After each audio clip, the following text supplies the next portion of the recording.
ناظرین گرامی، آپ یہاں پر مشاہدہ کر سکتے ہیں اور دیکھ سکتے ہیں کہ ابھی الحمدللہ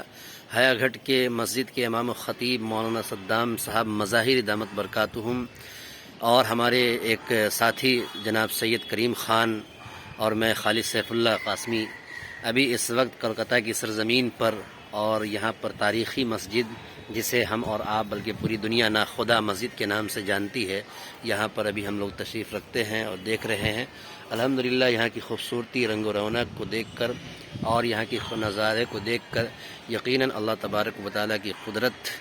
یاد آتی ہے اور اللہ تبارک و تعالیٰ کے تمام عجائبات اور دنیا کی تخلیق جس انداز سے کیا یقیناً وہ بہت قابل محنت ہے اور قابل قبول ہے۔ اللہ تبارک و تعالیٰ